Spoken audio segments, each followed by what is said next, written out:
నీ తల్లికి, నీ తండ్రికి, లేదా నీ భర్తకి, నీ భార్యకి, ఏమండి తోటి వారికి, పెద్ద చిన్న, గురువు, దైవం అని బ్రతికే బ్రతుకు ఎక్కడ తెలిసినా ఈ ప్రేమ ఉన్నప్పుడు, అంతవరకు ప్రేమించే ప్రేమ ఉన్నప్పుడు. ఏది అవసరాల కోసం ప్రేమించే ప్రేమ వేరు. కొంతమంది చూడండి, మీ దగ్గరికి వచ్చి అవసరమైంది అనుకోండి, ఏమండి కాళ్ళు పట్టుకుంటారు, అవసరమైతే గడ్డం పట్టుకుంటారు, అవసరమైతే చేతులు పట్టుకుంటారు, అవసరమైతే ఆ రోజు వరకు మమ్మీ అని పిలిచిన దాఖలాలు ఉండవు, ఆ రోజు వరకు డాడీ అని పిలిచిన దాఖలాలు ఉండవు. అవసరాన్ని చూడండి, మమ్మీ డాడీ అప్పుడే అనుకోవాలా. వీడికేదో చెప్పండి, వాడు అవసరం కోసం వచ్చాడే కానీ, అవసరం కోసం మమ్మీ డాడీ అన్నాడే కానీ, అవసరం కొరకు నీ దగ్గర ఏమండి ప్రేమ కలిగి ఉన్నట్లుగా నటించాడే కానీ, అంతవరకు ప్రేమించే ప్రేమ వాడిలో దాన్ని గుర్తిరగల ప్రేమైన వాళ్ళరా. ఏ వ్యక్తులైతే అంతవరకు ప్రేమించే ప్రేమ ఉంటుందో, నువ్వు భార్య స్థానంలో ఉన్నావా, భర్త స్థానంలో ఉన్నావా, తల్లిదండ్రుల స్థానంలో ఉన్నావా, పిల్లల స్థానంలో ఉన్నావా, ఏ స్థానం ప్రభు నీకు అనుగ్రహించినా ఆ స్థానంలో ప్రేమ చూపడం కదా అవసరమైంది. అంతం వరకు ప్రేమించే ప్రేమ నీకు ఉండగలగాలి. హల్లెలూయా, హల్లెలూయా. ప్రేమ అనేది ఉంటే ప్రియమైన వాళ్ళరా, ఎవరు బలవంతం చేయాల్సిన అవసరమే లేదు. ఏ విషయంలో సరే బలవంతం చేయాల్సిన అవసరమే లేదు, ఏ విషయంలో సరే. అర్థమవుతుందా? ప్రేమ ఉందనుకోండి, మీరేం చేస్తారు? వెంటనే ఫోన్ చేసి, చెప్పలేమప్పా, నోరు తెరవండి. ఏం చేస్తారు ప్రేమ ఉంటే? ఎవరో ఒక అబ్బాయి చెప్పాడు నాకు, నా దగ్గరికి వచ్చి, అన్నా ఇంట్లో నుంచి బయలుదేరితే బస్ స్టాండ్కి పోతే, ఎరా బస్ స్టాండ్కి వెళ్ళావా అని అడుగుతాడు. ఇంకొంచెంసేపు ఆగి బస్సు ఎక్కావా అడుగుతాడు. ఇంకొంచెంసేపు ఆగి కాలేజీకి వెళ్ళావా అని అడుగుతాడు. ఇంకొంచెంసేపు ఆగి తిన్నావా అని అడుగుతాడు. ఇంకొంచెంసేపు ఆగి ఎరా బస్సు బయలుదేరిందా అని అడుగుతాడు. ఇంకొంచెంసేపు ఆగి బస్ స్టాండ్లో దిగావా అడుగుతాడు. ఇంకొంచెంసేపు ఆగి ఎరా ఇంటికి వచ్చావా అని అడుగుతాడు. దేనికి? నోరు తెరవండి, నోరు తెరవండి గట్టిగా. అంతవరకు ప్రేమించే ప్రేమ ఉన్నోడు అటు చేస్తాడు. అర్థమవుతుందా? అది ఆ పిల్లలు గుర్తిరగలేకపోతా ఉన్నారు. మా అమ్మ ఊరికే ఫోన్ చేస్తుంది, మా నాన్న చెప్పండి ఊరికే ఫోన్ చేస్తూ ఉంటారు, విసిగిస్తూ ఉంటారు. విసిగించడం కాదురా బాబు, అది నేను ప్రేమించే ప్రేమరా, అది నీ మీద ఉన్న ప్రేమ. అర్థమవుతుందా? నీ మీద ఉన్న ప్రేమను బట్టే ఏమంటే నీకు ఫోన్ చేస్తారు, మాట్లాడతావు, నీ యోగక్షేమాలు కనుక్కుంటారు, నువ్వు ఎక్కడున్నావో, ఏం చేస్తున్నావో అని, తిన్నావో తినలేదో అన్నీ దేనికోసం? నీ మీద ఉన్న ప్రేమ, అంతవరకు ప్రేమించే ఆ ప్రేమ. హల్లెలూయా, హల్లెలూయా. దాన్ని ఈ రోజున గుర్తుపట్టలేకపోతున్నారు ప్రియమైన అన్నారా. అర్థమవుతుందా? సమయానికి రోజున మందిరానికి మీరు రాగలుగుతున్నారంటే కారణం ఏంటి? యేసయ్య మీద ఉన్న ప్రేమ. ఇప్పుడు రాలేకపోతున్నారంటే చెప్పలేమండి, మీకు ప్రేమ ఉన్నట్ట లేకపోతే అవసరం కోసం వచ్చినట్ట? నువ్వు కడుపు నొప్పి పోతుంది, కడుపులో గడ్డలు కరిగిపోతాయి, తలనొప్పి పోతుంది, తలలో ఉన్న పురుగులు కూడా చచ్చిపోతాయి, లేకపోతే పంటి నొప్పి పోతుంది, పంటలో ఉన్న పురుగులు కూడా కింద పడిపోతాయి, ఏమండి, లేకపోతే అనారోగ్యంగా ఉంది, అనారోగ్యం బాగైపోతుంది, సమస్య ఉంది, సమస్య తొలగిపోతుంది అని దానికోసం వస్తున్నావా? యేసయ్యను అంతవరకు ప్రేమించే ప్రేమ చేత నింపబడి నువ్వు మందిరంలో అడుగు పెడుతున్నావా? ఆలోచన చేయి. యేసయ్యను నువ్వు అంతవరకు ప్రేమించి ఆ ప్రేమ చేత నింపబడి ఉంటే, దేవుని మీద ప్రేమ నీకు ఉంటే, నువ్వేం చేస్తావు తెలిసినా? అందరికంటే ముందుగానే వచ్చే ఆయన సందులో ఏమండి అలా మోకని ఆయన స్తుతించి స్తుతించి స్తుతించి మహిమపరిచి ఏమండి నీ ముఖాన్ని ఆయనకు కనబరుచుకుంటావు. హల్లెలూయా, హల్లెలూయా. ఈ రోజున నీ వ్యక్తిగత జీవితం అనుమానం ఒకసారి గుర్తెరుగు సహోదరుడా సహోదరి. బైబిల్లో ఒక మాట చూపిస్తాను చూడండి. యోహాను సువార్తమానం 10వ అధ్యాయం 18వ వచనం. యోహాను సువార్తమానం 10వ అధ్యాయం 18వ వచనం. అందరూ చదవండి. ఎవడును నా ప్రాణము తీసుకొనడు, నా అంతటా నేనే దాన్ని పెట్టుచున్నాను, దాన్ని పెట్టుటకు నాకు అధికారము కలదు, దాన్ని తిరిగి తీసుకొనుటకు నాకు అధికారము కలదు, నా తండ్రి వలన ఈ ఆజ్ఞ తండ్రి వలన ఆజ్ఞను పొందాడు. ఏమని తెలిసిన, ప్రాణం పెట్టేదానికైనా ప్రాణము తిరిగి, బాగా గమనించండి, తిరిగి తీసుకునేదానికైనా ఆజ్ఞను పొందాడు. అక్కడ బలవంతం ఏమీ లేదు. అర్థమవుతుందా? బలవంతం ఏమీ లేకపోయినా అక్కడ చూడండి, నా అంతటా నేనే దానిని, దేన్ని, ప్రాణం పెడతా ఉన్నాడు. అక్కడ బలవంతం చేశారా? బలవంతం ఎవరు చేయలే. మీరు ఇంకా యోహాను సువార్తమానం 18-19 తర్వాత చదువుకోగలిగితే నేను చెప్పే మాట ఉంటా చూడండి. యేసయ్యని పట్టుకోవడానికి అక్కడికి వెళ్ళారు. వాళ్ళు వెతుకుతా చూస్తూ ఉంటే యేసు ప్రభువే ముందుకొచ్చి, ఇదిగో మీరు ఎవరిని వెతుకుతున్నారు, ఎవరి కోసం ఇక్కడికి వచ్చారు? అదేనండి, నజరేయుడైన యేసయ్య కోసం. ఆయన్ని నేనే. హల్లెలూయా, హల్లెలూయా. పోలీసు వాళ్ళు మీ ఇంటికి వచ్చి పలానా ఆయన కోసం వెతుకుతా ఉన్నామంటే నేనే వాడిని పోతారా? ఎక్కడ తప్పించుకుందామా, ఏ ఊరు పోదామా, ఎక్కడ సేఫ్ ప్లేస్ ఉండదా? ఏమండి, ముంబై పోదామా, ఢిల్లీ పోదామా, లేకపోతే గుంటూరులో ఎవరున్నారా, లేకపోతే గుడివాళ్ళలో ఎవరున్నారా, లేకపోతే ఇంకొక చోట ఎవరున్నారా అని అక్కడికి పోయి దాక్కొని లేనని చెప్పు అంటారా? అవునరా? అయితే యేసు ప్రభు చూడండి, ఆయన కోసం వస్తే ఆయన్ని నేనే అంటే కొంచెం వెనక్కి తగ్గారంట. మీరు ఎవరి కోసం వెతుకుతున్నారు? నజరేయుడైన యేసయ్య కోసం. ఆయన్ని నేనే. హల్లెలూయా, హల్లెలూయా. యేసయ్యని ఎవరు బలవంతం చేయలే. ఆయనకై ఆయనే అప్పగించుకున్నాడు, ఆయనకై ఆయనే అర్పించుకున్నాడు, ఆయనకై ఆయనే బలిగా మార్చబడ్డాడు. కారణం ఏంటి తెలిసిన? అంతవరకు ఏం చేశాడంటే మనల్ని, గట్టిగా చెప్పండి, ప్రేమించడం కాదు కానీ అంతవరకు ప్రేమించాడంట.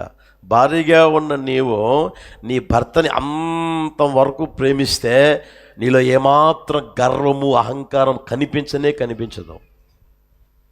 భర్తగా ఉన్న నీకు భార్యని లేదా పిల్లలందరినీ అంతవరకు ప్రేమించే ప్రేమతో నింపబడితే పొరపాటు కూడా అహంకారము, గర్వము అనేది ఉండనే ఉండదు. నేను చెప్పింది వినాలి, నేను చెప్పింది అనే మాట పొరపాటు కూడా రాదు. ప్రియమైన అన్నారా, ఒకరి ఎదుట ఒకరు ఎలా ఉంటారు తెలుసునా? ఇప్పుడు చెప్పండి. మరణం పొందునంతకంటే మరణించేంత వరకు ఎలా ఉంటారంట? విధేయత కలిగి జీవిస్తానే ఉంటారు. ఆ విధేయత ఎప్పుడు వస్తుంది తెలిసిన? అంతం వరకు నువ్వు ప్రేమించగలిగిన ప్రేమతో నింపబడినప్పుడు అది ఉండును గాక. హల్లెలూయా. చూడండి, వివాహ జీవితం మంచిదే కాదనట్లే. మంచి సంబంధాలు చూసుకుంటా ఉన్నారు, చేసుకుంటా ఉన్నారు, మంచిదే కాదన్నంలే. నా దేవుడు మిమ్మల్ని అందరినీ ఆశీర్వదించును గాక. హల్లెలూయా. వివాహ బంధం ఏమంటే నీ వ్యక్తిగత జీవితంలో మధ్యలో తొట్టిల్లిపోయేదానికి కారణం ఏంటి? ఈ మధ్య ఎవరు అన్నారంట, ఒకడు ఒక ఆయన నాకు ఎవరు చెప్పారు, ఉంచుకోండి మీ అమ్మాయిని మీ ఇంటి దగ్గరే అంటే అర్థం ఏంటి చెప్పరేమండి? ఎక్కడ చూస్తున్నారు? నచ్చింది ఎవరు? ఆ ఎదవే. మెచ్చింది ఎవరు? హల్లెలూయా. ఆ పిల్లే.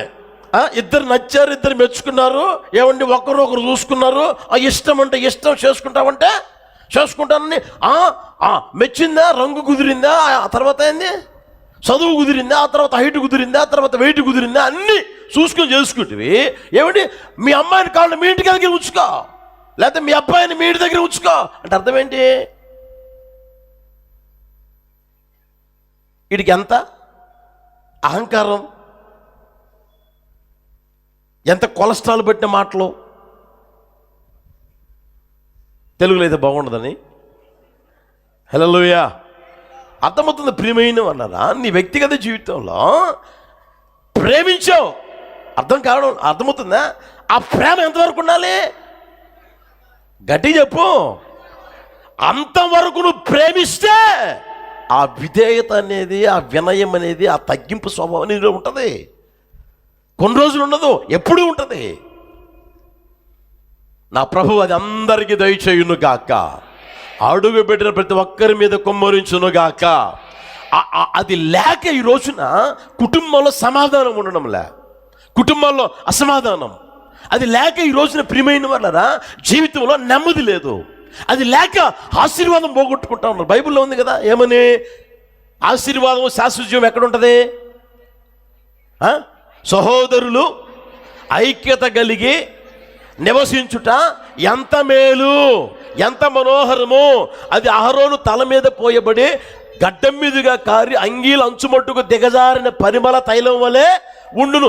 అచ్చట ఆశీర్వాదము శాశ్వత జీవము ఉండవలని యెహోవా సెలవిచ్చును కాదు, సెలవిచ్చి ఉన్నాడు. మీ ఇద్దరి మధ్య ఐక్యత లేకపోతే, మీ ఇద్దరి మధ్య విధేయత లేకపోతే, మీ ఇద్దరి మధ్య ఏమంటే వినయము తగ్గింపు కలిగిన జీవితం లేకపోతే ఆశీర్వాదం ఎలా వస్తుంది? దీవెన ఎలా కలుగుతుంది? కనుక ఎప్పుడైనా ప్రియమైన వాళ్ళరా ఆ మాటలు వచ్చాయనంటే నీలో ఏమి లేదంట. ఇప్పుడు చెప్పండి, ప్రేమించే ప్రేమ ఉంది కానీ అంతవరకు ప్రేమించే ఆ ప్రేమ లేదు. యేసయ్య చూడండి, తన వారిని ప్రేమించి, గట్టి చెప్పండి, అంతం వరకు ప్రేమించాడంట. యేసయ్యకి మహిమ కలుగును గాక. అందుకని ఆయన మరణించేంత వరకు కూడా అలాగే విధేయుడై తన్ను తాను తగ్గించుకున్నాడు. ప్రియమైన అన్నరా, నువ్వు చేస్తున్న ఉద్యోగంలో కూడా నీకు తగ్గింపు అనేది ఉండాలి. నువ్వు సంపాదించే సంపాదన ముఖ్యం కాదు, ఆ ప్రాంతంలో నిన్ను కూర్చున్న సాక్ష్యం ముఖ్యం. ఈయన దేవుని నమ్మాడండి, మందిరానికి వెళ్తూ ఉన్నాడండి అని అనుకున్నప్పుడు, లేదా నువ్వు చెప్పినప్పుడు దేవుని నమ్మిన వాడినండి, మందిరానికి వెళ్తూ ఉన్నవాడినండి చెప్పినప్పుడు, అక్కడ నీకు కనిపించాల్సిన అధికారుల ముందైనా సరే, ఏమంటే నీకంటే పెద్దవారి ముందైనా, నీకంటే చిన్నవారి ముందైనా విధేయత కలిగిన స్వభావం కనిపించునుగాక. హల్లెలూయా, హల్లెలూయా. కొంతమంది చూడండి నా దగ్గరకు వచ్చి నిలబడితే, ఎలా ఉంది ఉద్యోగం అని అంటే, వదిలేశానుగా, మానేశానుగా. ఏమైందిరా, ఏమైందిరా? ఈ మాట అన్నాడండి అందుకని మానేశా. ఎవరికి ఇబ్బంది? ఇప్పుడు బాధ ఎవరికి చెప్పండి? ఈటీవీటీ గడిగా మారిపోయావు కదా, ఇంట్లో నిధులు తిరుగుతున్నావు కదా, ఉద్యోగం మనిషి ఇంక చేసే పని అదే కదా. అర్థమవుతుంది ప్రియమైన వాళ్ళనా? కొంచెం తగ్గించుకొని, కొంచెం వినయము విధేయత కలిగి, ఏమంటే పైవారి మన్ననలు పొందుతూ, అరే చెప్పిన మాట వినే కుర్రోడ్రా, చెప్పిన మాట వినే అమ్మాయి, చెప్పిన మాట విన్నట్టు జాగ్రత్తగా చేసుకుంటూ వాళ్ళ పని వాళ్ళు చేసుకుంటా ఉన్నారు, ఎవరి జోలికి పోకుండా అన్న ఆ మనసు వారికి వచ్చేసింది అనుకో, ఉద్యోగం నుంచి పీకేస్తారా నిన్ను. అది చిన్న ఉద్యోగమే పెద్ద ఉద్యోగం కదా, అవసరమైంది దాన్ని ఏమండి కాపాడుకునే విధానం నీకు అర్థం కావడంలే. ఉద్యోగం నువ్వు ప్రేమిస్తున్నావా? ప్రేమించావు, నాకు ఉద్యోగం కావాలి, ఉద్యోగం కావాలని వచ్చింది, ఏదో ఒకటి వచ్చింది, దేవుడు ఇచ్చాడు ఏదో ఒకటి, దాన్ని నువ్వు అంతవరకు ప్రేమిస్తున్నావా? ఆ చేతి పని నువ్వు అంతవరకు ప్రేమిస్తున్నావా? ఉన్నదాన్ని ఏదైనా సరే అంతవరకు ప్రేమిస్తున్నావా? అది నీకు ముఖ్యం ప్రియమైన వాళ్ళరా. బైబిల్లో ఆ మాట చూపిస్తాను, చూస్తారా? చూడండి, కొరింథీయులకు రాసిన మొదటి పత్రిక, అక్కడే 13వ అధ్యాయం మొదటి నుంచి చూడండి. కొంచెం అందరు చదవండి. అందరూ బాల్కనీ మీద, పురుషులారా మీ స్వరము కాస్త వినబడనిమ్మండి. గట్టిగా అందరు చదవ. మనుషుల భాషలతోనూ దేవదూతల భాషలతోనూ నేను మాటలాడినను ప్రేమ లేని వాడనైతే మ్రోగెడు కంచును గనగనలాడు తాళమునై ఉందును. అర్థమవుతుందా? మనుషుల భాషలన్నీ వచ్చు, దేవదూతల భాషలతో కూడా నువ్వు మాట్లాడుతావు. అంటే అదే అభిషేకాన్ని పొందుకొని, ఏమండి దేవుడు మనకిచ్చిన భాషలు మాట్లాడుతున్నాం కదా. మనుషుల భాషలు వచ్చు, తర్వాత దేవదూతల భాషలో చెప్పండి వచ్చు, కాదన్నములే, మంచిదే, నేర్చుకోవడం మంచిదే. ఆ మధ్య ఎవరు అన్నారు, ఒక ఆయనకి 14 భాషలు వచ్చు అంట, మంచిదే కదా, మంచిదే, కాదన్నములే. అయితే దానితో ఏముండాలి? అది లేకపోతే మ్రోగేడు కంచు అంట, తర్వాత గనగనలాడు, ఇక అంతే, ఉపయోగం ఏమి ఉండదు. అలాంటి పరిస్థితులకి వెళ్ళకుందుము గాక. యేసయ్య చూడండి మనల్ని ప్రేమించాడు, ఏమండి అంతము వరకు మనల్ని ప్రేమించాడు కనుక ఆయన ఎలా ఉన్నాడు అంటే తన్ను తాను తగ్గించుకున్నా, తన్ను తాను విధేయత కలిగి జీవించారు, తన్ను తాను అప్పగించుకున్నాడు కూడా, తన్ను తానే ప్రియమైన అన్నారా. హల్లెలూయా. కనుక మీ వ్యక్తిగత జీవితంలో ఏ రోజైనా సరే ఏమండి అంతం వరకు ప్రేమించే ప్రేమ చేత ఎంతగైతే నింపబడతామో అంతగా ఏమండి విధేయత, ఆ తర్వాత ఏమండి తగ్గింపు కలిగిన స్వభావం అనేది నీలో ఎల్లప్పుడూ కనిపిస్తూనే ఉంటుంది. హోసన్న మందిరం తెనాల్లో అడుగుపెట్టిన ప్రతి ఒక్కరికి నా దేవుడి స్వభావం దయచేయును గాక. యేసు నామములో ఈ మాటలు ఎక్కడి నుంచి అయితే వింటున్నారో వారందరికీ అనుగ్రహించును గాక. హల్లెలూయా, హల్లెలూయా. రెండో మాట చెప్తాను చూడండి. యోహాను సువార్తమానం 18వ అధ్యాయం 37వ వచనం. అందరు చదవాలి, నాకు అందరి స్వరం వినపడ్డంలే. అందుకు పిలాతు నీవు రాజువా అని ఆయనను అడుగగా, యేసు నీవన్నట్టు నేను రాజునే, సత్యమును గూర్చి సాక్ష్యమిచ్చుటకు నేను పుట్టి తిని, ఇందు నిమిత్తమే ఈ లోకమునకు వచ్చి తిని, సత్య సంబంధి అయిన ప్రతివాడు. మరోసారి చదువుదమ్మా. అందుకు పిలాతు నీవు రాజువా అని ఆయన అడుగగా, యేసు నీవన్నట్టు నేను రాజునే, సత్యమును గూర్చి సాక్ష్యమిచ్చుటకు నేను పుట్టి తిని, ఇందు నిమిత్తమే ఈ లోకమునకు. హల్లెలూయా. In English, to this end was I born, to this end was I born. అంటే అర్థమవుతుంది ప్రియమైన వాళ్ళారా, యేసు ప్రభువు ఒక ఉద్దేశముతో ఈ లోకానికి వచ్చాడు. అర్థమవుతుందా? ఎంతవరకు తెలిసినా అంతము వరకు ఉద్దేశం కలిగి ఉన్నాడు ఆయన. యేసు ప్రభు వారు వచ్చిన క్రొత్తలోనే కాకుండా మధ్యలో కాకుండా ప్రియమైన వాళ్ళరా, యేసు ప్రభు స్టార్టింగ్ నుంచి ఎండింగ్ వరకు ఎలా ఉన్నాడు అంటే, ఆ మాట మరోసారి చదువుతాం చూడండి తెలుగులో. ఇందు నిమిత్తమే, ఇందు నిమిత్తమే నేను ఈ లోకమునకు వచ్చి తిని. యేసు ప్రభువా ఎందుకు వచ్చావయ్యా ఈ లోకానికి అంటే, నాకు ఒక ఉద్దేశం ఉందిరా, ఈ లోకానికి వచ్చుటకు ఒక ఉద్దేశం ఉంది. ఉద్దేశం లేకుండా నేను ఈ లోకానికి రాలేదు. యేసు ప్రభువా ఈ లోకములో ఉన్నవారు నిన్నేం చేశారో చూసావు కదయ్యా. అర్థమవుతుందా? బైబిల్లో మనం గమనిస్తే ఎందుకు వచ్చావా ఈ లోకానికి, ఆ తర్వాత మనం ఆలోచన చేస్తే అయ్యా ఎందుకయ్యా అంత సహించావు, ఎందుకయ్యా అంత బాధపడ్డావు, ఎందుకయ్యా అంత వేదనకు గురైపోయావు, ఎందుకయ్యా సిలువలో వేలాడావు, ఎందుకు పొడుస్తూ ఉంటే మౌనంగా ఉన్నావు, ఎందుకు నిందిస్తుంటే అవమానపరుస్తుంటే నోరు తెరవలేదు, ఎందుకు ముళ్ళ కిరీటం పెట్టి పెట్ట కొడితే మౌనంగా ఉన్నావు. వాళ్ళు ఏమైనా మంచోళ్ళా? కాదు కదా ప్రభువా, ఎందుకయ్యా నువ్వు అలా ఉన్నావు? యేసు ప్రభువా ఈ లోకంలో నువ్వు ఎంతమందికి మేలు చేసావయ్యా, ఈ లోకంలో నిన్ను ఎవరన్నా పట్టించుకున్నారంటయ్యా, నీకెవరన్నా నీ పట్ల ఎవరన్నా ప్రేమ చూపారంటయ్యా, నీ పట్ల ప్రేమ చూపారంటయ్యా, ఎందుకయ్యా అని అంటే ఆయన అంటాడు, నాకు ఒక ఉద్దేశం ఉంది, ఆ ఉద్దేశాన్ని నేను నెరవేర్చే ఆ మార్గంలో ఆ త్రోవలో నన్ను ఎవ్వరూ పట్టించుకోవాల్సిన అవసరం లేదు. నాకు నిందలు రావచ్చు, నాకు అవమానాలు రావచ్చు, నన్ను అనరాని మాటలు అనవచ్చు, నోటికి వచ్చినట్టుగా మాట్లాడవచ్చు, హేళన చేయొచ్చు, ఎగతాళి చేయొచ్చు, ఏమండి అవన్నీ నేను సహిస్తా, భరిస్తా. అందుకని అక్కడ క్రీస్తు మీ కొరకు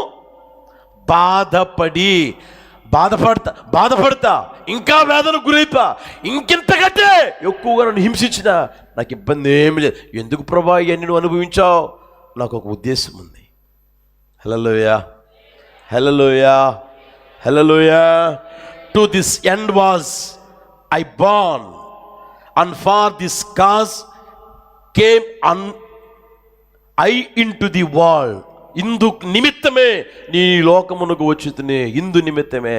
చూడండి ప్రియమైన వాళ్ళరా, ఎవరిలో తగ్గింపు ఉంటుంది తెలిసిన, ఎవరిలో వినయము విధేయత కలిగే స్వభావం ఉంటుంది తెలిసిన ప్రియమైన వాళ్ళరా, ఒక ఉద్దేశముతో కూడిన జీవితం ఎవరైతే చెయ్యాలని ఆశపడతా ఉంటారో వాళ్ళందరూ ఎలా ఉంటుందో తెలిసిన తగ్గింపు కలిగి నడిపించబడతానే ఉంటారు. అట్టి కృప ప్రభు మన మీద కుమ్మరించునుగాక. హల్లెలూయా, హల్లెలూయా. చూడండి, అనేకుల జీవితాలలో ప్రారంభం బాగానే ఉంటుంది, కానీ ముగింపు మాత్రం చెప్పండి దారుణంగా ఉంటుంది. అర్థమవుతుందా? యేసు ప్రభువుని ఎందుకు నమ్ముకున్నావమ్మా అంటే పరలోకానికి వెళ్ళేదానికమ్మా, పరలోకానికి వెళ్ళేదానికయ్యా, నిత్య జీవాన్ని నేను స్వతంత్రించుకునేదానికయ్యా, నిత్య జీవంలో అడుగుపెట్టేదానికయ్యా, యుగాయుగాలు యేసయ్యతో చెప్పండి. ప్రారంభం బాగానే ఉంది, మరి అలాంటి జీవితం రోజులు గడవగా జీవిస్తూ ఉన్నావా అనేది కాస్త పరిశీలన చేసి చూస్తే ఏమండి అంత వ్యతిరేకమైన జీవితమే కనిపిస్తూ ఉంటుంది.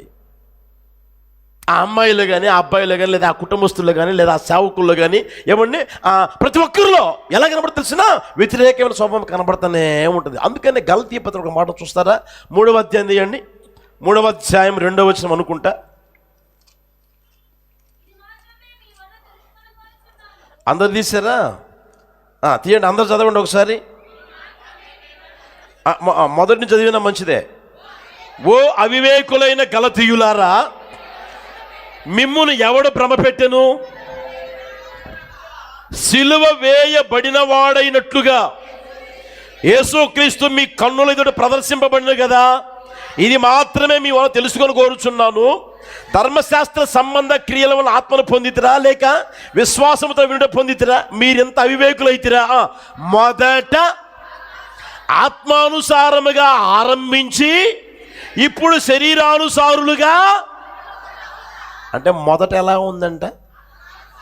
ఆత్మానుసారం. ప్రారంభం చాలా బాగుంటుంది. ప్రారంభం మంచి ఉద్దేశం, ప్రారంభం మంచి తలంపులు, ప్రారంభం మంచి జీవితం, ప్రారంభం మంచి విశ్వాసం, మంచి యథార్థత, మంచి నమ్మకత్వం. ఏమంటే దేవుని కోసం నేను బ్రతకాలి, దేవుని కోసం పాటుపడాలి, దేవుని కొరకే నా జీవితం. ఎవరికే చెప్పండి? దేవునికే, యేసయ్యకే అన్న ఆ వ్యక్తిత్వం అలవరచబడుతుంది. తర్వాత రోజుల్లో సాక్ష్యం అడిగామనుకోండి, ఏంట్రా నీ సాక్ష్యం, ఎలా రక్షించబడ్డావురా అని. ఇప్పుడు వాళ్ళు ఏం చెప్పారు చూడండి, మా కన్నుల ఎదుట నజరేయుడైన యేసయ్య సిలువ వేయబడిన వాడైనట్లుగా ఒక రోజున పడుకొని ఉన్నాను, లేదా ప్రార్థన చేసుకుంటా ఉన్నాను, యేసు ప్రభువా ప్రత్యక్షమయ్యాడు, నా గాయాలు చూడు అని చెప్పాడు. సిలువ వేయబడింది నీకోసమే నేను ఏమండి ఈ సిలువ వేయబడింది నీకోసం బాధ భరించా, నీకోసం వేదన భరించా అని నా కళ్ళ ఎదుట ప్రదర్శింపబడ్డాడండి. ఆయన స్వరం నా చెవులు కూడా విన్నాయండి అని చెప్పిన సేవకులు లేకపోలేదు, చెప్పే విశ్వాసులు లేకపోలేదు. ప్రియమైన వాళ్ళారా, అర్థమవుతుందా? మొదట ఆత్మానుసారమైన జీవితం.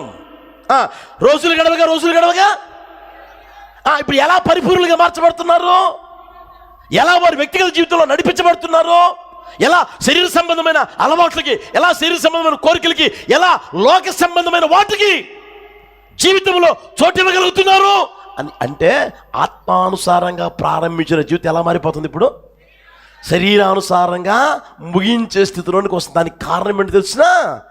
ఉద్దేశం మర్చిపోతా ఉన్నారు.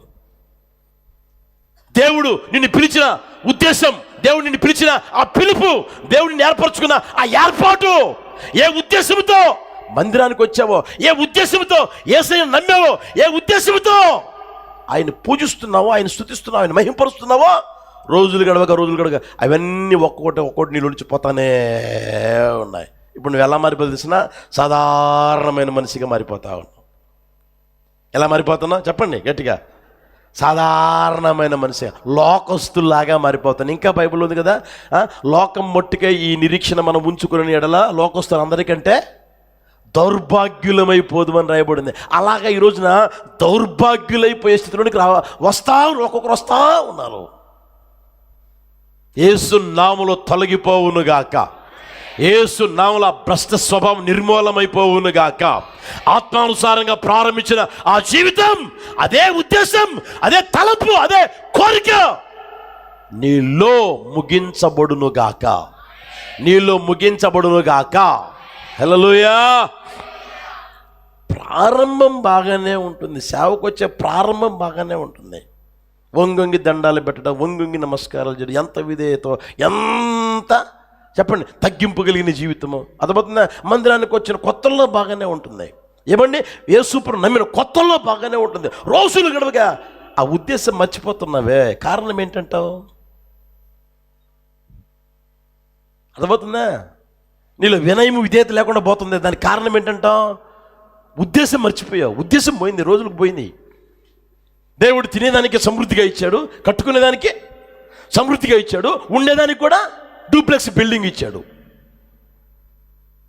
అర్థమవుతుందా? ఉండేదానికి కూడా పెద్ద అపార్ట్మెంట్. అదేదంటారే లంక అంతా. అచ్చ భాషలో చెప్పాడు. లంక అంతా, అంత పెద్ద ఇల్లు, అన్ని రూములు, అర్థమవుతుందా? అన్ని బెడ్లు, ఆ తర్వాత హంసతూలిగా తల్పం మీద పరుండే ఆ పరిస్థితి, అన్ని బాగానే ఉన్నాయి. ఇంక ఇప్పుడు ఎందుకు మనకి ఉద్దేశం? ఎందుకు ఉద్దేశం పోతుంది? దేవుడిని పిలిచిన ఆ పిలుపు పోతుంది, దేవుడిని ఏర్పరచుకున్న ఆ ఏర్పాటు పోతుంది. అర్థమవుతుందా? నాకే వాస్తే బ్రతుకుతావు, సాధారణమైన ఒక మనిషి బ్రతికినట్టుగా బ్రతుకుతా ఉండవు.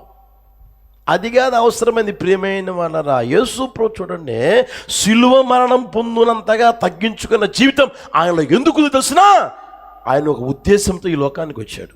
హల్లెలూయా. చిన్నప్పుడే మీరు చూడండి ప్రియమైన వాళ్ళరా, నేను నా తండ్రి పనుల మీద ఉండవలని మీరు ఎరగరా? ఆ మరియమ్మకి ఆ యూసుఫ్కి చెప్పారు.